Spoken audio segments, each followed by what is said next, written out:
To Gwyneth Paltrow and Sandra Bullock. But he talked about his real-life marriage to Faith Hill and his new album when he sat down with Good Morning America anchor Josh Elliott for a Nightline interview.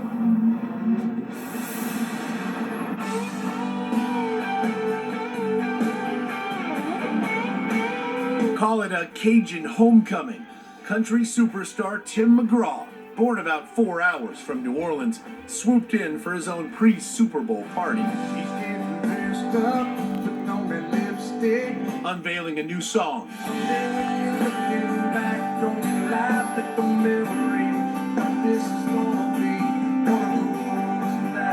One of those nights on Good Morning America.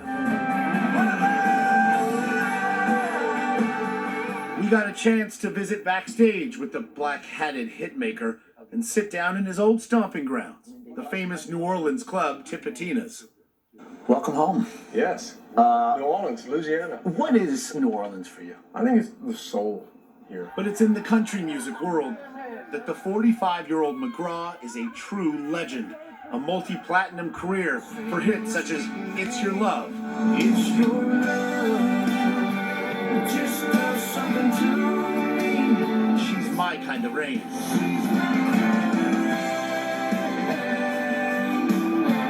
More than 40 million albums sold, 3 Grammys won, and now a new album, Two Lanes of Freedom. Luckily for me with this new record, it came out when it was ready instead of sitting there waiting and been ready for 2 years and not coming out. So there's a sense of freedom for me in that aspect, and I knew that we were going to be able to do with the music what we wanted to do with the music. Are those moments there where you lay something down and you just know that's it? I think the perfectionist in me never thinks anything's completely finished. There comes a point where you're sort of in the barrel, as they say. But you can always tweak something. But I think that at the end of the day, with this record, I made the record I wanted to make. And the new McGraw has a decidedly new look on full display in this People magazine cover shoot. Just the latest incarnation in a career full of high-profile turns, including hit movies like The Blind Side. We'd like to become your legal guardians. And Country Strong. You can't expect to be the toast of the town after the way you've acted. Oh, believe me. You made it perfectly clear that I'm not the toast of anyone's town. And at the heart of it all, his marriage to fellow country megastar Faith Hill. They met on the road and have been married for 16 years and have 3 daughters. But he reveals that he almost lost it all until he finally quit drinking. Are these decisions that you reach with Faith, or is this just something that just sort of comes to you? Well, I would say that she had a lot of input in my decision to quit drinking. It's easy to fall into, be the quote rock star. You sort of, there's a part of you that feels like that's what you're supposed to do.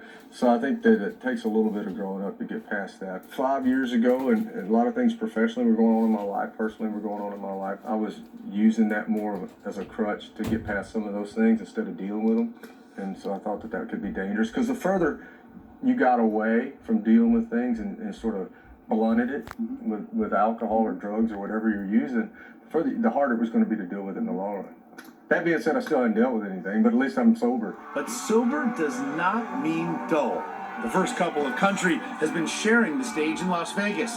Their considerable chemistry is still very much apparent. So when we're out there on stage, we sort of get caught up in it too. It's still a special. Yeah, it's a special thing. For me, it's special because she's such a fantastic singer. I mean, she really is one of the best singers I've ever heard. And as public as the two are on stage, off stage, the couple guards their children's privacy. You really committed to keeping family, and really privacy private. Yeah, it's like if you act like a rock star, you get treated like a rock star. If you act like a family, you get treated like a family. Family has been something Tim has had to search for.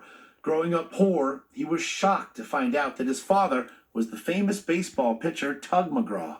I went and saw him once when I was 11. We drove to Houston. My mom borrowed some money in a car, and we drove to Houston and saw him and visited with him briefly.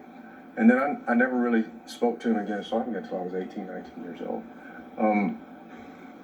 We never really had a father-son relationship. I think it bothers you more as you get older. Yeah. I think this stuff gets in your kitchen a little bit more as you get older. But, I think it drove me in a lot of ways.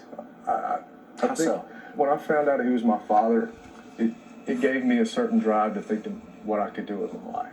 So he gave me something that he didn't intend to give me, and I don't know if he ever knew he gave me. He never knew because after reuniting, Tug lost his battle with brain cancer in 2004. It left him empty and aching. He channeled it all into his iconic anthem of forgiveness, Live Like You Were Dying. And he said, someday I hope you get the chance to live like you were dying. What kind of father has that made you? I think you never think you got it right. I mean, you know, especially with girls. I think you figure if you do half the stuff halfway correctly, then you're doing pretty good. And now, the next chapter for this relentless and restless spirit. He'll soon hit the road again, touring with a sound that's pure country. Pure Tim McGraw. Too hard, too bucket seats, too much sun, not to wear shades. I love all kinds of music. I think they're great musicians in every style of music. I think there's something special about country music with the honesty that the artists bring to it. I think that as you get older, you know, you start stacking up life experiences, and then your vision of life changes, and your experiences in life change. And it's no longer about just finding this dark, brooding place to be.